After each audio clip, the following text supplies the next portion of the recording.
Esselamu Aleyküm ildeşler, doğanlar, tutmaktanlar, ümmetim ümmet. Bugün kem nesip edenden Ramazan ayının 22'si 1445 Hicri kamari ve 1. April 2024 yıl. Ve nesip edenden Felak, Nas ve İhlas surelerinden başlayalım yayınımıza. Euzubillahimineşşeytanirracim. Bismillahirrahmanirrahim.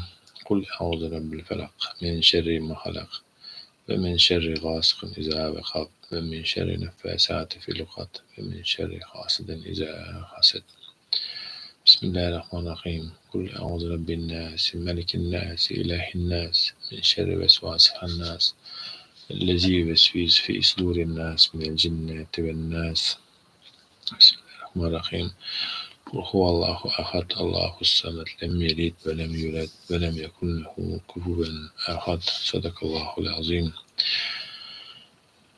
Felak suresi, Rahman ve Rahim olan Allah'ın adı bilen.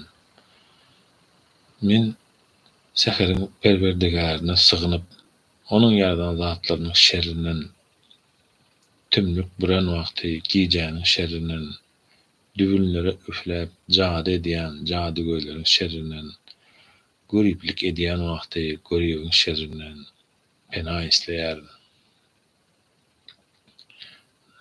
Nas suresi.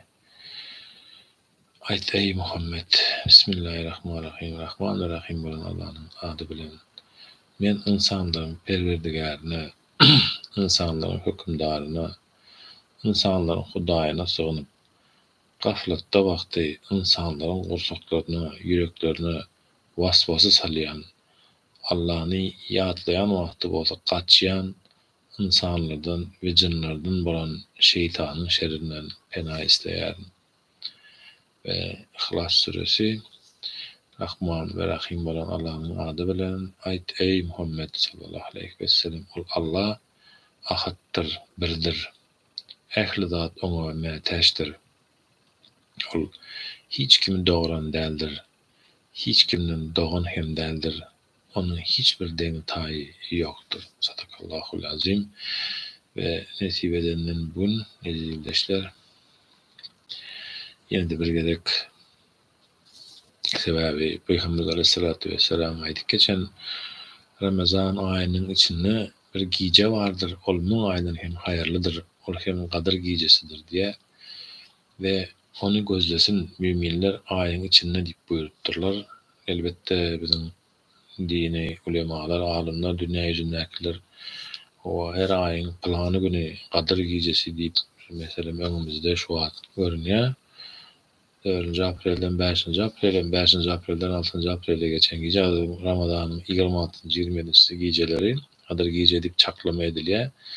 Yani o hem takipler olan için sonki 10 günün içerisinde gözlemeklik maslahat veriliyor. Peygamber aleyhissalatu vesselam tarafından ve belki sahih alimler tarafından şol sebepten kadir gecesini sıptırmacak olalı, kadir gecesini kaçırmacak olalı Allah Teala taat ve vaatlarınızı kabul eylesin ve Bismillahirrahmanirrahim.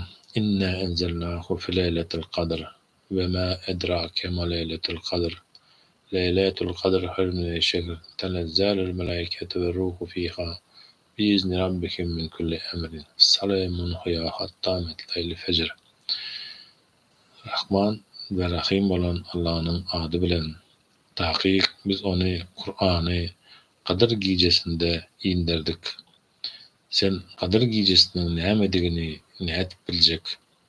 Kadir gecesi 1000 aydan hem hayırlıdır.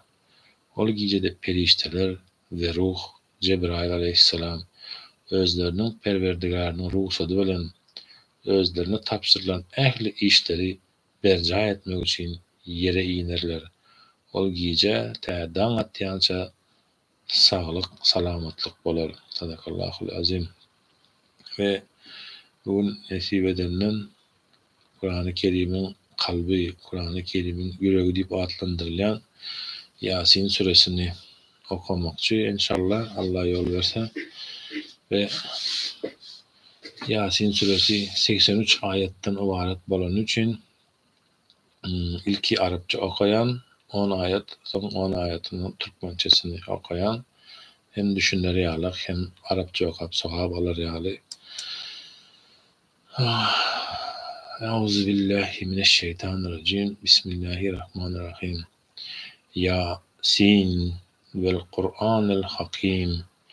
İnneke leminel murselin. Ala sıratin müstakim.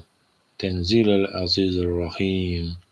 لِتُنْذِرَ قَوْمًا مَا أُنْذِرَ آبَاؤُهُمْ فَهُمْ غَافِلُونَ لَقَدْ حَقَّ الْقَوْلُ عَلَى أَكْثَرِهِمْ فَهُمْ لَا يُؤْمِنُونَ إِنَّا جَعَلْنَا فِي أَعْنَاقِهِمْ أَغْلَالًا فَهِيَ إِلَى الْأَذْقَانِ فَهُمْ مُقْمَحُونَ وَجَعَلْنَا مِنْ بَيْنِ أَيْدِيهِمْ سَدًّا وَمِنْ خَلْفِهِمْ سَدًّا فَأَغْشَيْنَاهُمْ فَهُمْ لَا يُبْصِرُونَ وَسَوَاءٌ عَلَيْهِمْ أَأَنذَرْتَهُمْ أَمْ لَمْ تُنْذِرْهُمْ لَا يُؤْمِنُونَ.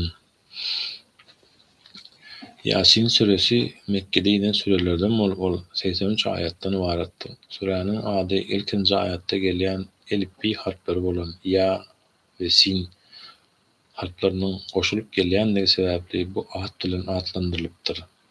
Käbir alimlaryň garaýşyna görä ey insan manysyny anladýan Yasin diýmek bilen Muhammed aleyhissalatu vesselam yüzenilýär.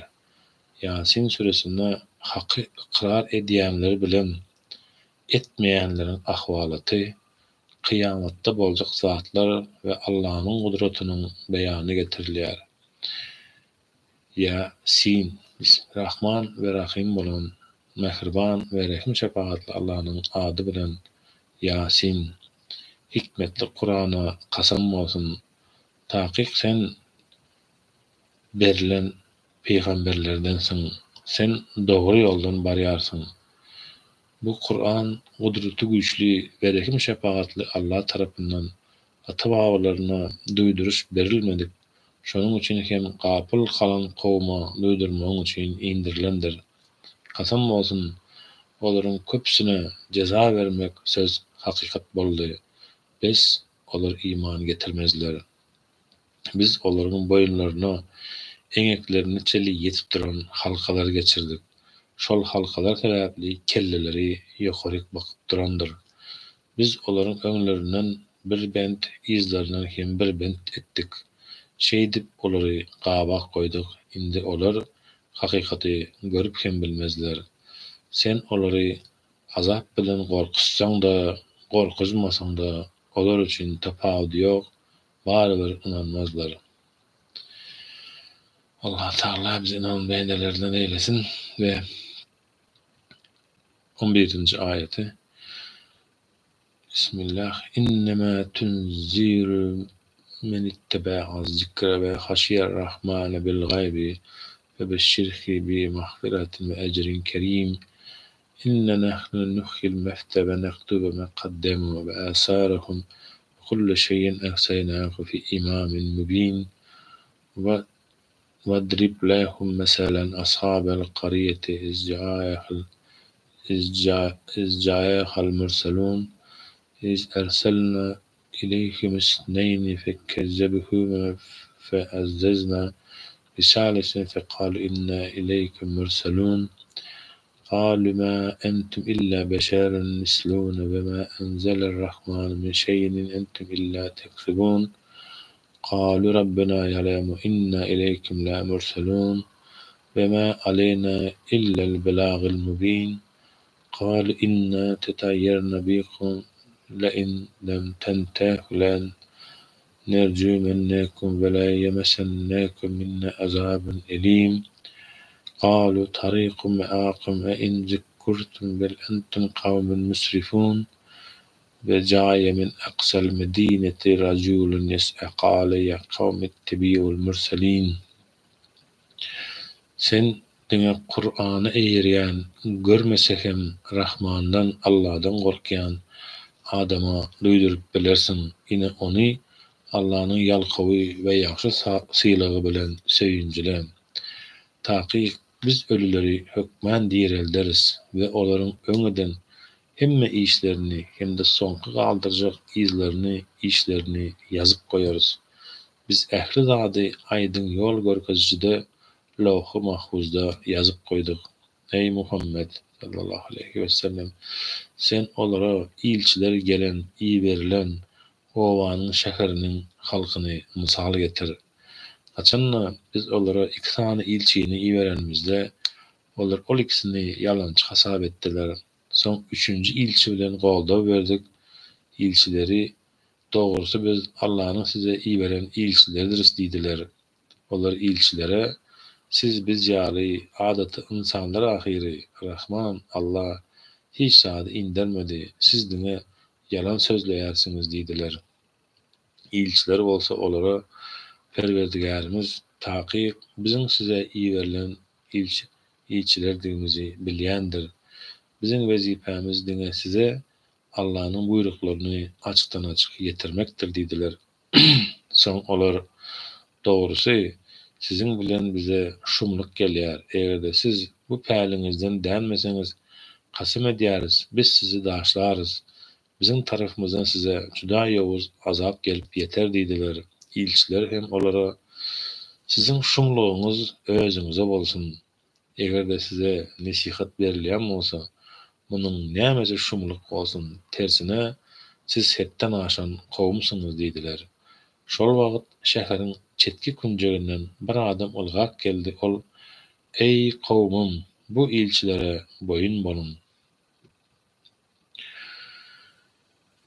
اتبعوا من لا يسألكم أجرا وهم مهتدون وما لي لا أعبد الذي فطرني وإليه ترجعون أتخذ من دونه آلهة إن يريدني الرحمن بضر لا تغن عني شفاعتهم شيئا ولا ينقذون إن ذلا في ضلال مبين إن آمنت بربكم فاسمعون كل ادخل الجنة قال يا ليت قومي يعلمون بما غفر لرب وجعلنا من المكرمين وما أنزلنا على قومه من بعده من جند من السماء وما كنا منزلين إن كانت إلا صيحة واحدة فإذا هم حامدون يا حسرة على العباد ما يأتيهم من رسول إلا كانوا به يستهزئون.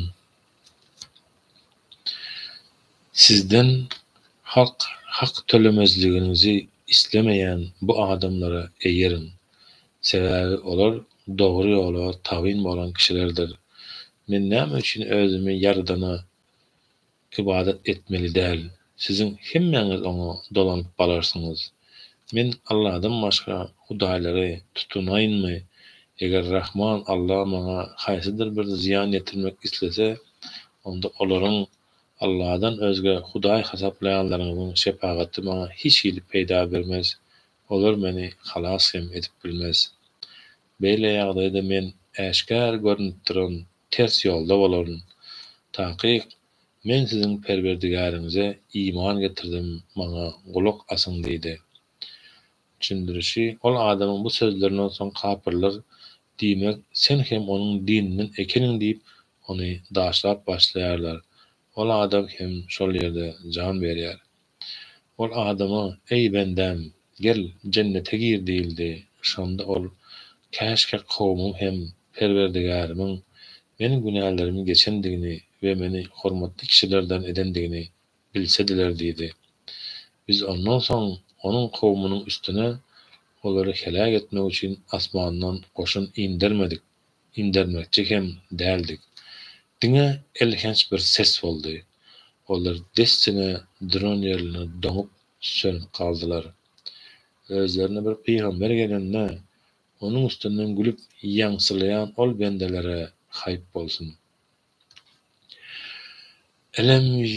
Elem yarav kem ehlekna qablahum minel quruni ennahum ileyhim la yerji'un ve in kullun lema cemi'un ledeyna muhtarun ve ayetun lehumul ardi meytetu ahyaynaha ve ahrajna minhu habban feminhu ye'kulun ve cealna fiha cennetin min nahlin ve anabin ve feccerna fiha minel uyun li yaqulu min samarihi ve ma amiletu eydihim efela yeşkurun Subhanellezi halakal ezvace kullaha mimma tunbitul ardi ve min enfusihim ve mimma la ya'lemun ve ayetun lehumul leylu neslehu minhun nehara fe izahim müzlimun ve şemsu tecri li müstakarrin laha zalike takdirul azizul alim vel kamera kaddernahu menazile hatta adakal urcunil kadim la şemsu yenbeghi laha en tudrikel kamera ve lel leylu sabikun nehar kullun fi felekun yesbeun. Elbette onların hemmesi cemlenip kıyamet gününde bizim huzurumuza getirilir. Elbette olar Allah şäher koşanlar özlerinden öten ençe kowumlary helak edildiğimizi görmeýärlermi eýsem, olar gaýtadan dolanyp olaryň ýanlaryna gelip bilmezler. Elbette olaryň hemmesi cemlenip kıyamet gününde bizim huzurumuza getirilir. Bu meselede ölü toprak onlar için bir ibret nişanydyr. Biz toprağa ýagyş bilen can berdik ve yerden dänesini gögerdip çykardyk. Ine olar insanlar şondan iýerler. Biz yerin yüzünde ençe hurma bostanlaryny, üzüm baglaryny döretdik. İnsanlaryň şol bostanlaryň meyvesini hem de öz elleri bilen öndüren zatlaryny iýmekleri üçin ol ýerlerde ençe çeşmeleri aktyryp koýduk. Eýsem olar şonda da şükür etmeýärlermi? Yerin öndürüp östüren zatlaryndan insanlaryň özlerinden hem de entek bilmeýän zatlaryndan barça jüwitleri yaradan Allah ähli kemçiliklerden päkdir. Giýje hem olar üçin ibret nişanydyr. Biz ondan gündüzi çekip aýarýarys, olar şonda desçine tümlükde galýarlar. Gün özüne görkezilen keskitli ýere tarap akar. Ine bu gudratly güýçli hem de ähli zady bilen Allahyň takdiridir. Ýola goýan düzgün nizamydyr. Ay üçin hem bir näçe menzilleri, ýollary keskitler koýduk. Ahyrynda ay hem egerilen hurma şahasydyk ýa şekilli ay halyna gaýdyp geler. Ne gün ayın izinden yetip biler, ne de giýje gündüziň öňüne geçip biler. Olaryň hersi bir pelekde orbitasynda yüzerler, aýlanarlar. Ve ayetun lahum enna hamalna zurriyatakum fil fulkil meşhun ve halaqna lahum min mislihi ma yerkebun ve in neş'e nughrikhum fela sarikha lahum ve la hum yunqazun illa rahmeten minna ve meta'an ila hin ve iza qila lahum ittaqu ma bayna aydikum ve ma khalfakum la'allakum turhamun ve ma تتيخ من آيات ربهم إلا كانوا عنها معرضين فإذا قيل لهم أنفقوا مما رزقكم الله قال الذين كفروا إلى الذين آمنوا إن أوتيتم من لو يشاء الله أطعمكم إن أنتم إلا في ضلال مبين ويقولون ما اتخذ الوعد إن كنتم صادقين لا ينظرون إلا صيحة واحدة تهوزهم وهم يخصمون فلا يستطيعون تفسية ولا إلى أهلهم يرجعون. Olaryň Adam atanyň we Haw enäniň zürriýatlaryny üstü doly Nuhun gämisinde daşamagyň hem olar üçin uly ibretdir. Biz olar üçin şoňa meňzeşmeliýän başga zatlary hem döretip berdik. İslesek olary suwda gark edip hem bileriz. Şonda ne olaryň dadyna ýetişenler tapylar, ne de olar gazapdan halas edilerler. Emma biz olara merhemet ederiz. Hem de belli bir wagtçyly dünýä ýaşaýşyndan peýdalanmaga ruhsat bereriz.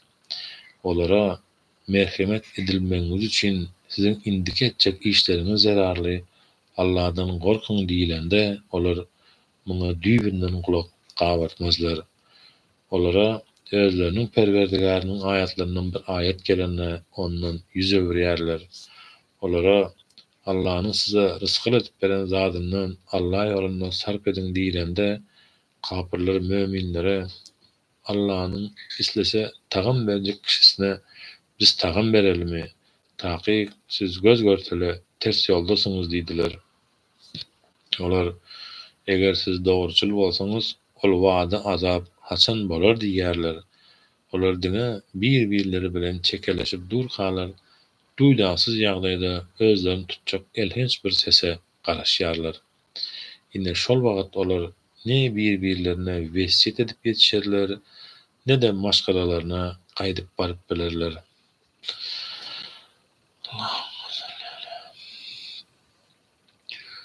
ونفخ في السور فإذا هم من الأجداث إلى ربهم ينسلون قالوا يا ويلنا من بأسنا من مرقدنا هذا ما وعد الرحمن وصدق المرسلون إن كانت إلا صيحة واحدة فإذا هم جميع لدينا محضرون فاليوم لا تظلم نفس شيئا ولا تجزون إلا ما كنتم تعملون إن أصحاب الجنة اليوم في شغل فاكهون هم وأزواجهم في ظلال على الأرائك متكئون لهم فيها فقيهة ولهم ما يدعون سلام قولا من رب رحيم وامتازوا اليوم أيها المجرمون ألم أعهد إليكم يا بني آدم أن لا تعبدوا الشيطان إنه لكم عدو مبين. Ahirem sura üflenir. Şol wagt olar gowurlaryndan turarlar we ylgaşyp özleriniň Perwerdigärine giderler. Şonda olar bize haýp bolsun, bizi gowurlarymyzdan kim turuzdy, çykardy?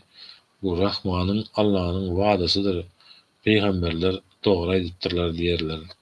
Şol wagt diňe elhinç bir ses bolar. Şonda olaryň hemmesi dessine bizim huzurumuzda häzir bolarlar.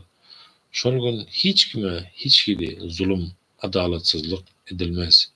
Siz ol ýerde diňe eden işleriňiziň sylagyny alarsyňyz. Kıyamet günü cennetliler elbette nigmatlaryň hözirini görerler.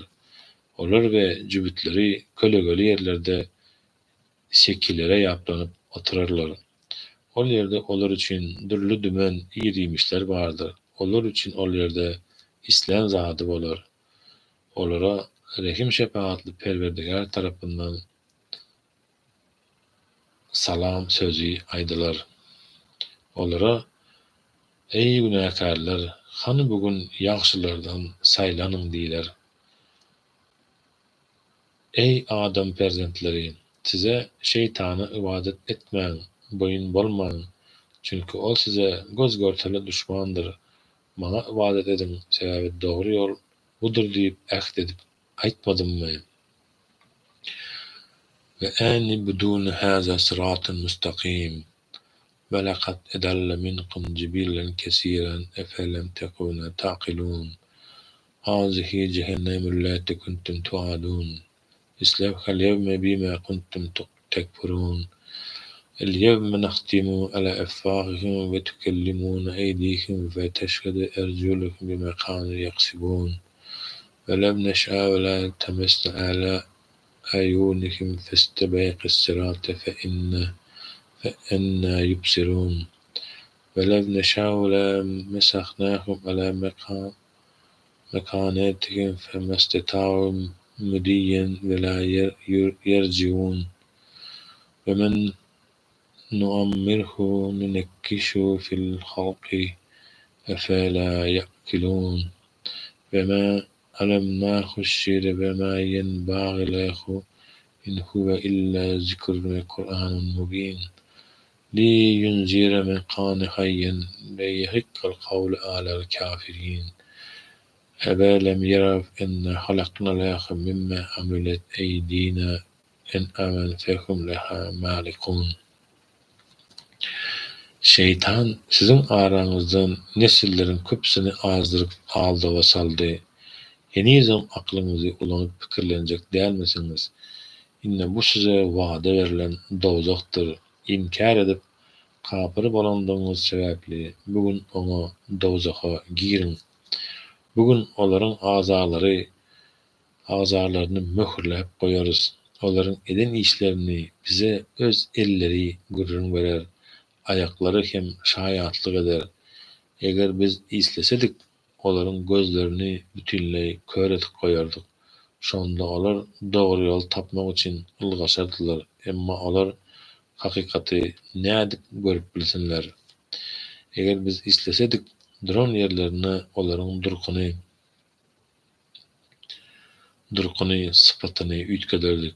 Olar öňe de gidip bilmezler, ize de gaýtyp bilmezler. Biz kime uzak ömür versek, onun ýagdaýyny tersine öwreriz. İnsan gartaşan soň tapdan düşüp çaga ýaly, akyl we beden taýdan ejizlemek bilen bolar. Hey akyllaryny ulanyp pikirlenmeýärlermi? Biz oňa peýgambere şygyr goşky öwretmedik. Bu oňa peýgamberligine gelişmez. Onun aýdanlary diňe Allah'dan gelen nesihattyr we aýdyn Kur'andyr. Ol diýirlere duýduruş berýän, kapyrlara bolsa sözüň azabyň laýyk boljakdygyny habar berýän Kur'andyr. Olar biziň ellerimiz, gudretimiz bilen özleri üçin yaradan ençe mallarymyza, haýwanlarymyza eýe bolýandyklaryny görmeýärlermi eýsem? Evel ve zellelnâhe lekum feminha rakûbukum ve minha ye'kulûn ve lekum fîhâ menâfi'u meşâribu ve felâ yeşkurûn vettehâzu min dûnillâhi alîheten leallâhum yunsarûn lâ yestati'ûne mesrâhum fekum lekum cundun muhtarûn felâ yahsunke kavlukum innâ na'lemû mâ yusirrûne ve mâ yu'linûn. أَوَلَمْ يَرَ الْإِنْسَانُ أَنَّا خَلَقْنَاهُ مِنْ نُطْفَةٍ فَإِذَا هُوَ خَصِيمٌ مُبِينٌ وَضَرَبَ لَنَا مَثَلًا وَنَسِيَ خَلْقَهُ قَالَ مَنْ يُحْيِي الْعِظَامَ وَهِيَ رَمِيمٌ قُلْ يُحْيِيهَا الَّذِي أَنشَأَهَا أَوَّلَ مَرَّةٍ وَهُوَ بِكُلِّ خَلْقٍ عَلِيمٌ الذي جعل لكم من الشجر الأخضر نارا فإذا أنتم منه توقدون أوليس الذي خلق السماوات والأرض بقدير على أن يخلق مثلهم بلى هو الخلاق العليم إنما أمره إذا أراد شيئا أن يقول له كن فيكون فسبحان الذي بيده ملكوت كل شيء وإليه ترجعون. Bu hayvanları olaryň ihtiýarlaryna berdik. Olaryň käbirlerini münmek üçin, käbirlerini bolsa iýmek üçin ulanýarlar. Bu hayvanlarda olar üçin ençe peýdalar hemde içmekleri üçin süýt bardyr. Eýsem henizem şükür etmeýärlermi? Olar özlerine kömek eder öýdüp gumanlary bilen Allah'dan özge hudaýlar tutundylar. Ýöne hudaýlaryň olara kömek etmäge güýçleri ýetmez. Gaýtam tersine olaryň